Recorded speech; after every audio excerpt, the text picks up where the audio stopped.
Hello there, fellas. It's time for new content instead. Woohoo! What book do I have with me right now? Magisterium, the Iron Trial. God, I haven't read this in ages. I'm not even gonna lie. Let me just go through all these. There we go. Prologue. Sit back, relax, and enjoy. From a distance, the man struggling up the white face of the glacier might have looked like an ant crawling slowly up the side of a dinner plate. The shawny town of La Racanada was a collection of scattered specks far below him. The wind, increasing as his elevation did, blowing powdery gusts of snow into his face and freezing the damp tendrils of his black hair. Despite the alpine goggles, he winced at the brightness of the reflected sunset. Still, the man was not afraid of falling, although he was using no ropes or belay lines, only crampons and a single ice axe. His name was Alistair Hunt, and he was a mage. He shaped and moulded the frozen substance of the glacier under his hands as he climbed. Handholds and footholds appeared as he inched his way upwards. By the time he reached the cave, midway up the glacier, he was half frozen and fully exhausted from bending his will to tame the worst of elements. It sapped his energy to exert his magic so continuously, but he hadn't dared slow down. The cave itself opened like a mouth in the side of the mountain, impossible to see from above or below. He pulled himself over its edge and took a deep, jagged breath, cursing himself for not getting there sooner, for allowing himself to be tricked. In La Rinconada, the people had seen the explosion and whispered under their breaths about what it meant. The fire inside the ice. The fire inside the ice. It had to be a distress signal, or an attack. The cave was full of mages too old to fight or too young, the injured and the sick, mothers of very young children who could not be left, like Alistair's own wife and son. They had been hidden away here, in one of the most remote places on the earth. Master Rufus had insisted that otherwise they would be vulnerable, hostages to fortune, and Alistair had trusted him. Then, when the enemy of death hadn't shown up on the field to face the mage's champion, the Maker girl upon whom they'd pinned all their hopes, Alistair had realized his mistake. He'd gotten to La Racanada as fast as he could, flying most of his way on the back of an air elemental. From there, he made his way on foot, since the enemy's control of elementals is unpredictable and strong. The higher he climbed, the more frightened he'd become. Let them be all right, he thought to himself as he stepped into the cave. Please, let them be all right. There should have been the sound of children wailing. There should have been the low buzz of nervous conversation and the hum of subdued magic. Instead, there was only the howl of the wind, and it swept over the desolate peak of the mountain. The cave walls were white as ice, poked with red and brown. Her blood had splattered and melted in patches. Alistair had pulled off his goggles and dropped them on the ground, pushing farther into the passage, drawing on the legs of his power to steady himself. The walls of the cave gave off an eerie, phosphorescent glow away from the entrance.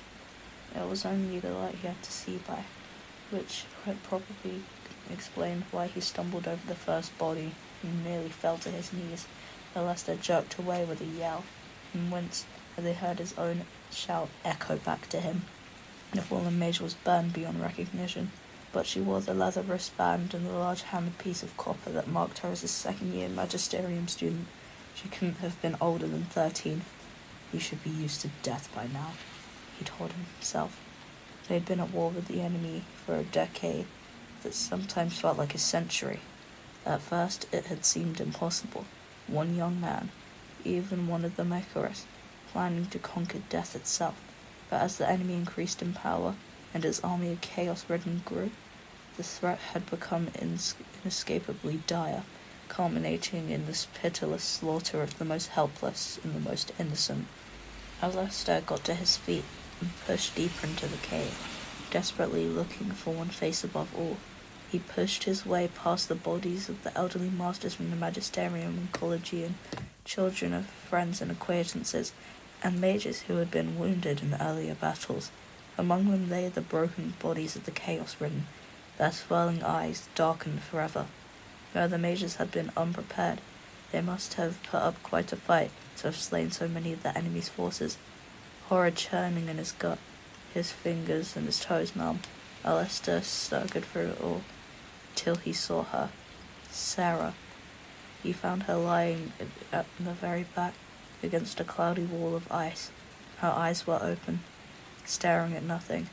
The irises looked murky, and her lashes were clotted with ice. Leaning down, he brushed his fingers over her cooling cheek, and he drew in his breath sharply, his soul cutting through the air. But where was their son? Where was Callum? A dagger was clutched in Sarah's right hand. She had excelled at shaping ore summoned deep in the ground. She made the dagger herself in her last year at the Magisterium. It had a name, Semiramis. Alistair knew how Sarah had treasured that blade. If I have to die, I want to die holding my own weapon, she'd always told him, but he hadn't wanted her to die all. His fingers grazed her cold cheek. Her cry made him whip around, in this cave full of death and silence. A cry? A child. He turned, searching frantically for the source of the 3D wail. It seemed to be coming from closer to the cave entrance. He plunged back all the way he had come, stumbling over bodies, some frozen stiff as statues, until suddenly another familiar face stared up at him from the carnage. Declan, Sarah's brother, wounded in the last battle. He appeared to have been choked to death by a particularly cruel use of air magic. His face was blue, and his eyes were shot with broken blood vessels. One of his arms was outflung, and just underneath it, protected from the icy cave floor by a woven blanket, was Alastair's infant son. He stared in amazement. The boy opened his mouth and gave another thin, mewling cry. As if in trance, shaking with relief, Alastair bent and lifted his child. The boy looked up at him with wide grey eyes and opened his mouth to scream again. When the blanket fell aside, Alastair could see why. The baby's left leg hung at a terrible angle, like a snapped tree branch. Alastair tried to call up the earth magic to heal the boy, but only had enough power left to take away some of the pain. Heart racing, he rewrapped his son tightly in the blanket and wound his way back through the cave to where Sarah lay, holding the baby as if she could see him, and knelt down beside her body. "Sarah," he whispered, tears thick in his throat, "I'll tell him how you died, protecting him, and I will raise him to remember how brave you were." Her eyes stared at him, blank and pale.